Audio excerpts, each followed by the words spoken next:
buenas tardes, días, noches para todos nuestros seguidores y usuarios. Estamos muy contentos de retomar nuestro programa Cultura de la Curiosidad. Hacía días no nos veíamos.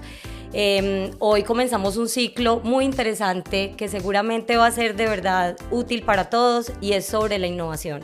La innovación hoy es un tema que a todos nos ocupa, que nos interesa mucho y que quisiéramos entender un poco mejor desde cada una de las disciplinas del conocimiento qué significa la innovación, cómo se hace innovación, de qué manera los profesionales en diferentes campos están trabajando proyectos en innovación que le van a cambiar la vida a todas las personas, desde cualquier área, cualquier disciplina. Hoy estamos en un lugar muy especial y con un personaje muy especial. Estamos con el doctor Dagnovar Aristizábal. Él es médico cardiólogo, es el director científico de SICOR y es investigador en hipertensión arterial. Entonces, le doy la bienvenida y un saludo muy especial al doctor. Muchas gracias, Marta. Es un privilegio poder estar en este espacio y poder hablar de lo que vamos a presentar hoy, que son muchos temas de gran relevancia para la medicina y vamos a discutirlos en detalle. Esta conversación es muy interesante, sobre todo porque vamos a traer un tema complejo, científico, a la vida cotidiana. Entonces, lo que nosotros más queremos en Cultura de la Curiosidad es que cada uno de nuestros invitados tenga la posibilidad de hablar de lo que más le apasiona, pero que pueda hacerlo para un público que es un público amplio, que de pronto no es especialista, pero que la idea es que les vayamos dejando inquietudes y que les vayamos dejando claridad sobre los temas. Entonces hoy, innovación en medicina, para quienes estén llegando. Bueno, arranquemos como por la pregunta básica, para que empecemos a precisar términos. Hablemos de definiciones de palabras y de conceptos que a veces utilizamos de manera indistinta y que utilizamos mal. Aunque esté bien expresado, de pronto no lo estamos haciendo en el contexto que es. La innovación por un lado, la evolución por otro lado, la disrupción que se ha puesto tan de moda, también eso qué significa, y la transformación. Hablemos como de esos 4 términos, doctor. Bueno, Marta, esos 4 términos son muy aplicados en medicina realmente, tal cual. La innovación es cuando se introduce algo totalmente nuevo, algo que transforma la forma de hacer algo. Podemos dar ejemplos. En diagnóstico médico, por ejemplo, hay hoy equipos que permiten tomar un electrocardiograma en el consultorio utilizando simplemente una aplicación que se usa directamente en el celular o desde el mismo reloj que tiene la persona en la muñeca, y eso realmente es una innovación extraordinaria porque es informativa y porque un paciente en su casa lo puede hacer y enviárselo al doctor para ver qué hacer con esos hallazgos. También hay otros ejemplos de innovación, por ejemplo, cuando hablamos de terapéutica digital. Se va a poner de moda en medicina que utilizando tecnologías digitales uno pueda mejorar la salud de una persona a través de interacciones en tiempo real con el celular, haciendo comunicación con chatbots y otras formas. Y eso va a revolucionar la medicina porque ya no se necesita que sea una pastilla y que sea un aparato, sino que esa interacción efectivamente convierta en mejor salud una acción. Y es como en tiempo real. Es en tiempo real, exactamente. Es una utilización de estas tecnologías en tiempo real. El otro tema de evolución, también en medicina se acostumbra mucho, es un proceso más gradual, donde algo que hacíamos de una manera lo vamos mejorando para hacerlo de otras. Hay varios ejemplos. Por decirlo, la cirugía laparoscópica es un gran ejemplo de lo que es un cambio en la evolución de la medicina. Antes, para sacar la vesícula o hacer un procedimiento médico había que hacer una incisión en el abdomen, por ejemplo, y se puede hacer directamente por laparoscopia. Eso realmente es todo un cambio, pero es una evolución como tal, no tiene las características de una innovación tan radical. Otro ejemplo es la disrupción, que ya implica que hay un cambio en el paradigma médico. Y la palabra paradigma ahí se vuelve muy importante porque es la forma estándar de hacer algo que bruscamente entra a ser hecha de otra manera porque hay un conocimiento o una tecnología que transforma esa forma de hacerlo. Voy a poner un ejemplo que es lo que hoy se llama los marcadores genéticos de enfermedad. Antes no existían. Hoy incluso se puede llegar a ser tan profundo como editar el DNA de una persona y hacerle cambios utilizando una tecnología que se llama CRISPR, que es un método muy sofisticado, pero existe. Y eso es una disrupción y lo va a hacer en medicina. Y ya en términos de transformaciones, pues hay cosas más sencillas donde sí hacemos unas cosas de cierta forma, digamos, en los procesos de cuidado que se transforman en mejores procesos de cuidado. Pongo un ejemplo. Antes, para hacer una cita médica había que ir al doctor. Ahora se puede hacer por una telemedicina. Eso es una transformación en los procesos de cuidado. Ahí está un poco el resumen de las 4 palabras. Las 4 palabras con sus 4 ejemplos muy Sí. claros. Hay algo importante en este tema de la innovación que nosotros todo el tiempo lo estamos reforzando en los programas incluso anteriores que hemos hecho, y es la curiosidad, la capacidad de hacernos preguntas y la creatividad.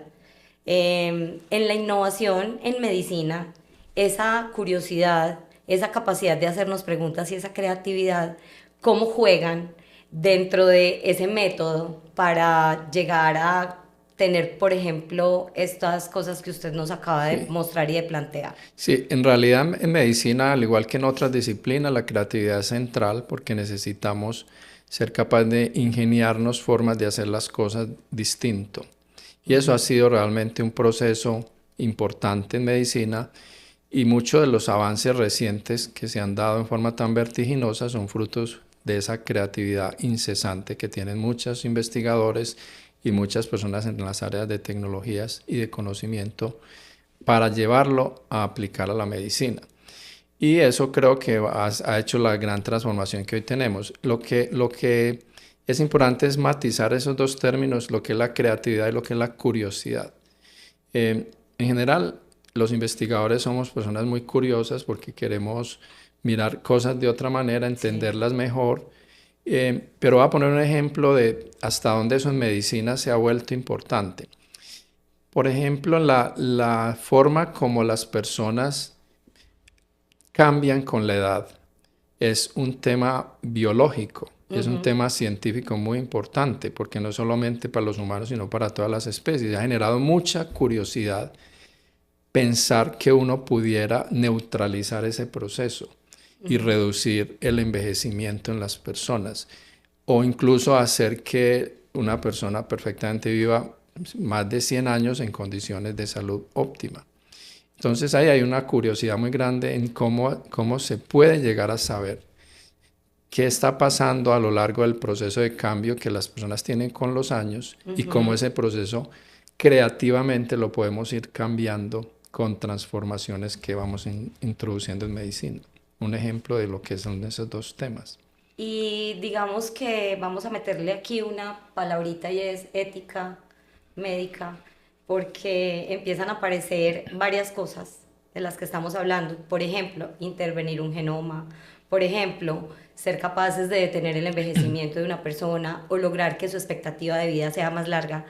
Eso en términos de la ética médica también, ¿cómo empieza a impactar y qué conversaciones hay alrededor de ese tema? Ese tema es fundamental, Marta. Yo digo que la medicina, por ser una disciplina que todo el tiempo está en función de los seres humanos, necesita tener unos principios éticos extraordinariamente sólidos para que todas esas ideas creativas y todas esas transformaciones y curiosidades que tenemos estén enmarcadas en principios éticos, para que las pruebas que hay que hacer para llegar allá se hagan a su vez protegiendo la vida humana y sin desatender una serie de principios que son fundamentales dentro de la ética y el buen vivir, o prolongando innecesariamente la vida en personas que no es necesario o no sería conveniente hacerlo. Entonces, eso es una discusión activa y cada vez será más fuerte porque para el caso de la medicina esos principios son extraordinariamente importantes.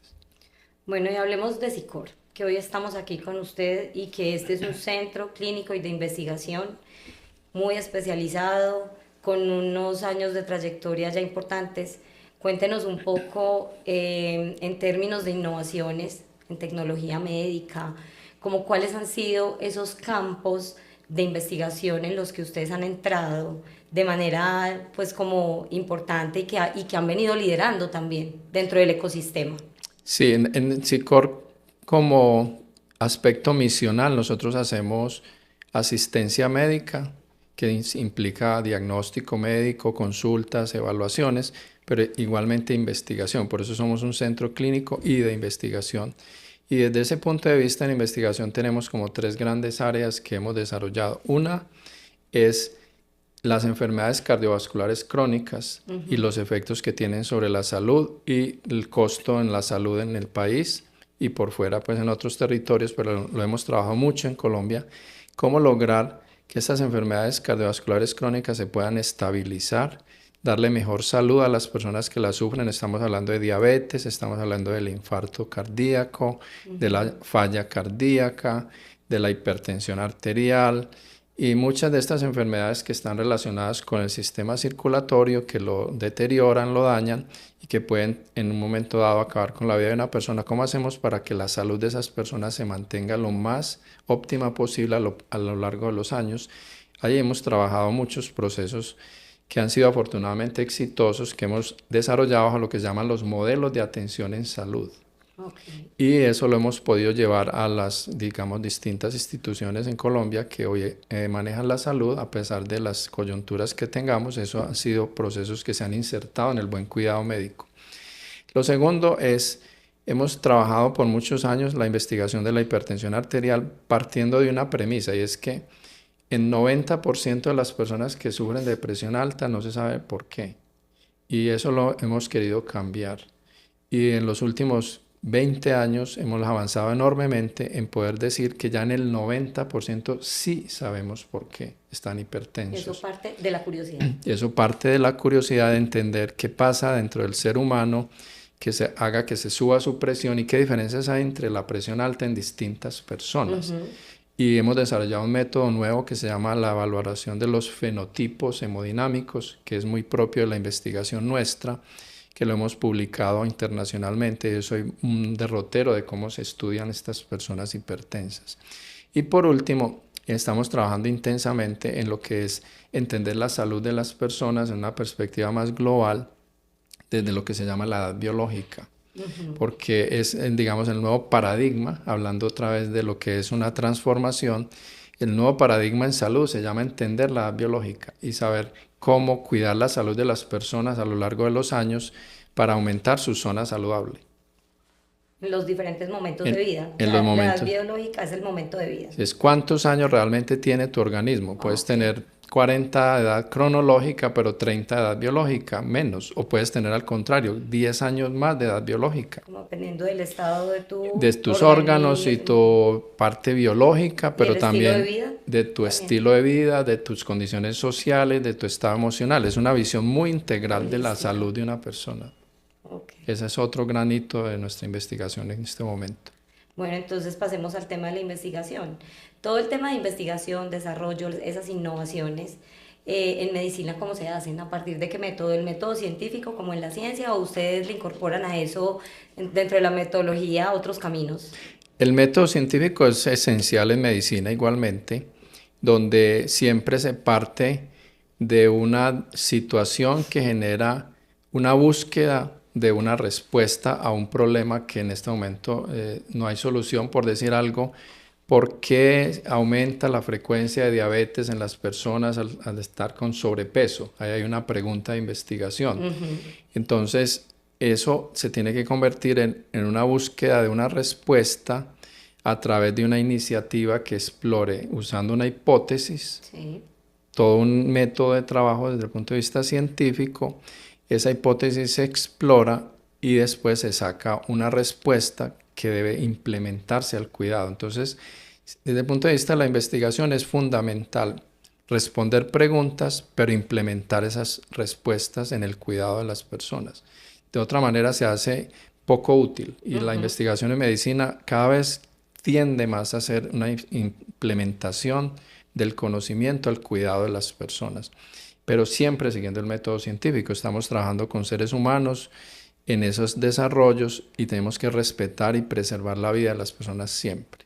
El modelo de innovación de SICOR entonces es muy aplicado y siempre parte de necesidades de los pacientes. Cuéntenos un poquito sobre eso. El modelo nuestro es muy directamente relacionado a resolver los problemas que vemos en el día a día en los pacientes que atendemos y buscar darles respuesta a esas necesidades, a mejorar sus tratamientos, a controlar mejor las enfermedades que estas personas tienen cuando vienen a nuestra institución, a ser capaces de cambiar algunas cosas de los métodos que hacemos, que son probablemente ya menos necesarios, y a un punto central de la investigación que hacemos, y es a ser integrativos, a no usar tantos aparatos para resolverle el problema a un paciente, a ver si logramos con una misma tecnología resolver el mayor número de necesidades. Y voy a poner solo un ejemplo. Con estas nuevas tecnologías, el electrocardiograma se ha vuelto un examen supremamente versátil, que no solamente diagnostica, sino que le puede a uno decir cómo está su funcionamiento en otras partes, el riñón cómo está, si tengo algún riesgo en la parte vascular, si mi función a nivel de ciertos órganos se puede estar deteriorando, solo tomando un electro, sin necesidad de recurrir a otros exámenes. Entonces nosotros trabajamos en ese tipo de iniciativas donde se logra utilizar un único recurso, optimizarlo al máximo y darle al paciente el mayor número de respuestas y soluciones. Hoy en medicina, el mayor número de innovaciones están como relacionadas con qué procesos, con procesos diagnósticos, con procesos de tratamiento, con procesos preventivos y cómo estamos en el país también en términos de innovación. Si lo vemos así. Todos los procesos médicos están hoy siendo impactados por la innovación, tanto el diagnóstico como las cirugías y otras intervenciones requeridas, como la parte preventiva que necesita utilizar nuevos caminos para saber cuáles son las enfermedades que hay que atender, que hay que predecir y que tenemos que ser capaces de intervenir a tiempo.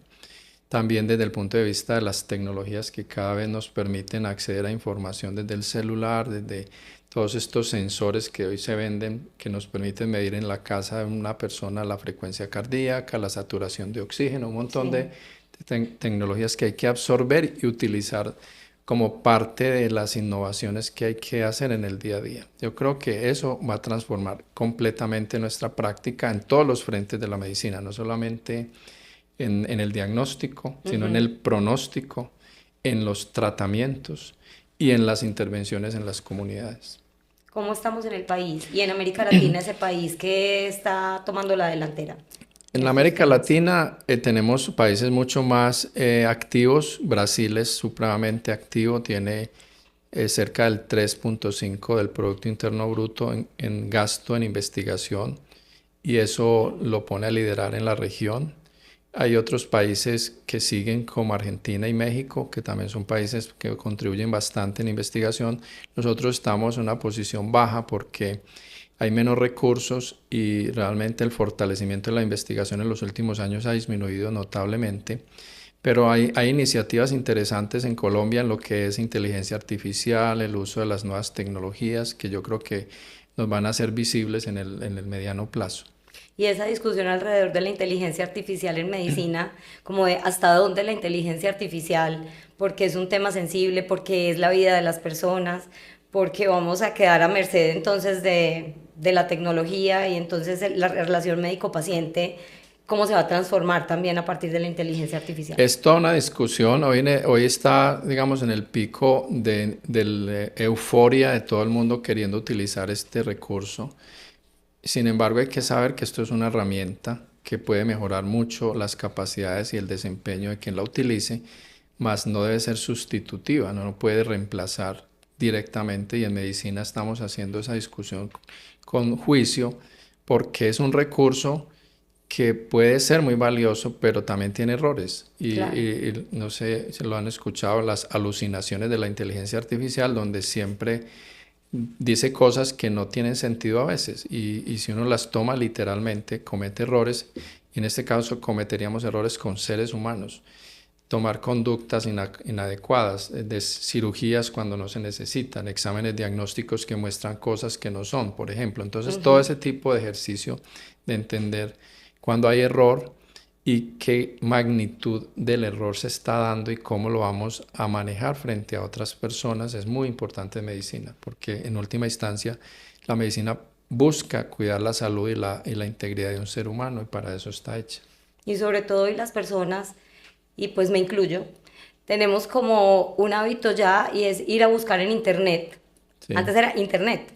Íbamos a buscar, ay, bueno, me dieron este diagnóstico, ¿qué será esta enfermedad? ¿Cuáles serán los síntomas? ¿Qué me podré tomar?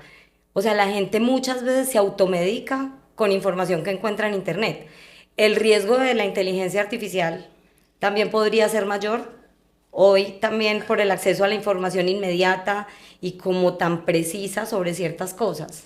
Bueno, uno de los riesgos de la humanidad, y es un tema no solo de medicina, sino de la humanidad, es la desinformación. El Foro Económico Mundial lo coloca como el riesgo número 1 para la humanidad en los años que siguen, la desinformación, que es fruto de esa utilización inadecuada, sin saber suficiente del Internet, de la inteligencia artificial, del Google y todos estos buscadores, y ahora el ChatGPT, ¿cierto? Sí, que total. Realmente es mucho más amplio en las respuestas que da. Y eso hay que aprender a saberlo utilizar, y es nuestra obligación enseñar a hacerlo. Como ir dándole a la gente muchos criterios también, sí. Porque la información va a seguir estando ahí, sí. Disponible. Así es. Y al alcance de niños y de grandes, y los niños hoy cada vez más, saben más sí. que los adultos. Entonces también ahí en esas nuevas generaciones hay un trabajo por hacer importante. Aprender a filtrar, es súper importante, y en medicina más por lo que estamos diciendo, porque se toman conductas y la persona sin tener suficiente capacidad puede tomar decisiones sobre su salud, sobre su futuro, sí. que pueden tener consecuencias inesperadas. Lo puede poner en riesgo. Sí. Bueno, usted en su práctica médica, ¿en qué momento empezó a hacerse esta cantidad de preguntas sobre la innovación, sobre la transformación, sobre la tecnología médica? Porque no todos los médicos funcionan de esa manera. Entonces, ¿en usted cómo fue ese proceso para llegar a todas estas cosas que hoy nos está contando?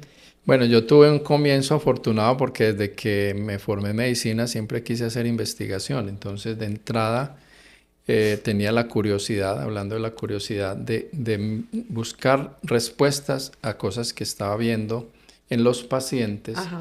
Y quise formarme como un médico cardiólogo que hacía a su vez investigación todo el tiempo. Entonces, digamos que llevo 30 años en ese camino y he podido explorarlo y aprender y a su vez comunicar lo que he aprendido desde muy temprano. Fue una cosa que vino, digamos, desde mi formación inicial, así que he sido muy afortunado en ese sentido. Absolutamente. Y para cerrar, hablemos un poquito del futuro. ¿Qué nos espera en estos temas de innovación en medicina? ¿Para dónde vamos? Bueno, vamos hacia muchísimos procesos de automatización. Yo creo que lo que sigue es que hay una gran cantidad de situaciones médicas que van a ser impactadas por procesos de automatización y de virtualización. Pongamos esas dos palabras al frente. Automatización en el diagnóstico. O sea, las tecnologías, la inteligencia artificial van a hacer posible que una radiografía sea leída en buena parte por estas tecnologías, y no es necesidad de un doctor al frente todo el tiempo. Puede que valide algunas cosas, pero ahí hay mucha automatización. Okay. Los algoritmos y todos estos procesos relacionados con los aprendizajes automatizados que da la inteligencia artificial nos van a facilitar enormemente la aplicación de estos métodos al diagnóstico, al pronóstico y al cuidado, pero siempre bajo la guía del que sabe. Porque no es solo que la inteligencia artificial sabe, es que debe haber un comando de cómo insertar eso bien. Y lo otro es la virtualización. La medicina va hacia los procesos más a cuidar donde la persona se encuentre y a poder medirle su salud en la casa y acompañarla donde esté, si está de viaje, donde esté, poderle servir todos los recursos tecnológicos al cuidado y a estar bien donde se encuentre la persona. Entonces yo creo que la automatización y la virtualización serán fuerzas muy grandes. Son tendencias ya. Que ya nos van a impactar enormemente en el futuro, y mucho menos presencialidad, mucho menos necesidad de ir al doctor in situ o a ir a las clínicas. Las clínicas virtuales van a ser una realidad. Y eso es toda una dimensión nueva de la medicina. Nos va a cambiar todo el escenario. Sí. Entonces, hasta las sedes físicas se transformarán más en unas experiencias. Sí, y muchos procesos utilizando avatars. Nosotros hoy hacemos algunos ejercicios de cómo simular en un momento dado ciertas condiciones de una persona en un gemelo digital, que nos permita poderle decir tales características tienen estos riesgos, hay que corregir aquí. Y eso se va a dar mucho en medicina, los avatars o gemelos digitales, y en muchas de las cosas que haremos en el futuro, antes de llegar incluso a tener robots físicos per se. Se están trabajando en el mundo digital con este tipo de tecnologías.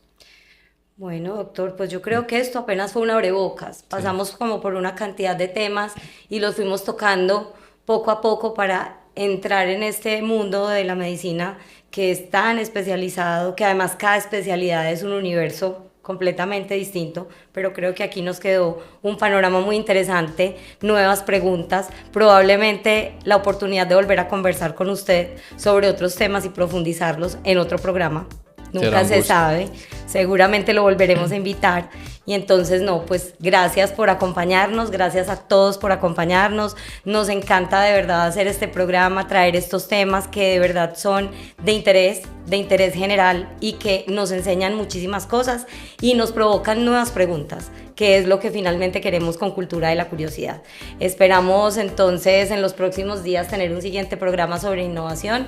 Ya traeremos otro tema, será sorpresa, pero entonces acompáñennos, síganos, recomiéndennos y no se les olvide que desde Videobase Agencia de Comunicaciones siempre estamos creando contenidos para su bienestar.